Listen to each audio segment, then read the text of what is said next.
Welcome to stone dictation. Dictation 5 second बाद शुरू होगा। Ready start. सभापति जी, साल 2004 में अमेरिका के तत्कालीन राष्ट्रपति जॉर्ज बुश ने ट्रंप की ही तरह इंसानी मिशन भेजने का प्रस्ताव पेश किया था। इसमें 1,04,000 मिलियन अमेरिकी डॉलर का अनुमानित बजट बनाया गया, लेकिन भारी भरकम बजट के चलते उस वक्त भी ये प्रोजेक्ट ठंडे बस्ते में चला गया। विशेषज्ञों को इस बार भी ऐसा ही होने का डर सता रहा है, क्योंकि डोनाल्ड ट्रंप ने आदेश पर हस्ताक्षर करने से पहले सीनेट से परामर्श तक नहीं किया। समाचार पत्र का कहना है कि नैतिक पतन के शिकार सिर्फ राजनीतिज्ञ ही नहीं हैं। लॉबिस्ट नीरा राडिया की टेलीफोन बातचीत की रिकॉर्डिंग से राजनीतिक और आर्थिक जगत, न्यायपालिका व पत्रकारों के बीच नेटवर्क का पता चलता है। आगे कहा गया है, साप्ताहिक पत्रिका आउटलुक में इस सिलसिले में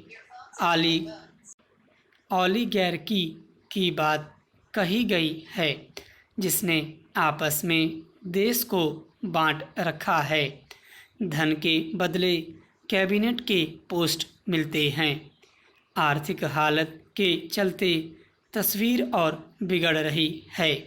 विदेश में जिस 8-9% आर्थिक वृद्धि पर दांतों तले उंगली दबाई जाती है, वह ज़्यादातर लोगों के लिए एक बेमानी आंकड़ा हो गया है। देहाती इलाकों में यानी 3 में से 2 नागरिकों को इस नई समृद्धि से कोई फ़ायदा नहीं हो रहा है। इसके बदले ईंधन और खाने पीने की चीज़ें महंगी होती जा रही हैं। कृषि और खुदरे व्यापार के क्षेत्र में निजीकरण की योजनाएं खटाई में हैं।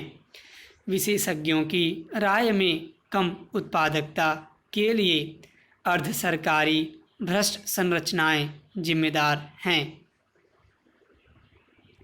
उपसभापति जी, अब पूर्व राष्ट्रपति प्रणब मुखर्जी ने नौकरशाही को देश के विकास में सबसे बड़ा रोड़ा बताकर सबको चौंका दिया है, क्योंकि राष्ट्रपति बनने से पहले उन्हें सरकार के विभिन्न मंत्रालयों को चलाने का बहुत लंबा अनुभव रहा है। यानी नौकरशाही के साथ उन्होंने कई दशक तक मंत्री के रूप में काम किया है। उन्होंने जो कहा है वह ठीक ही होगा, क्योंकि यह निष्कर्ष उनके अपने अनुभवों पर आधारित है। लेकिन इसी के साथ यह सवाल भी उठता है कि केंद्र सरकार में इतने लंबे समय तक वरिष्ठ मंत्री के रूप में काम करने के दौरान क्या उन्होंने कभी नौकरशाही के कामकाज में सुधार लाने की दिशा में स्वयं कोई पहल की? उपाध्यक्ष जी, भारत की अधिकांश संस्थाएं, मसलन नौकरशाही, पुलिस, न्याय व्यवस्था, शिक्षा और प्रशासन तंत्र ब्रिटिश औपनिवेशिक शासन की देन है और इनका गठन भारत को उपनिवेश के रूप में अपनी गिरफ्त में लेकर उसका आर्थिक दोहन और शोषण करने के उद्देश्य से किया गया था। इन संस्थाओं का चरित्र जनसेवक का न होकर जनपीड़क का था।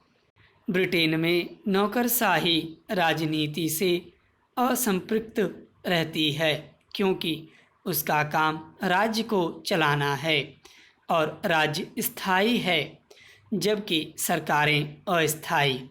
आज एक पार्टी की सरकार है और एक व्यक्ति प्रधानमंत्री है।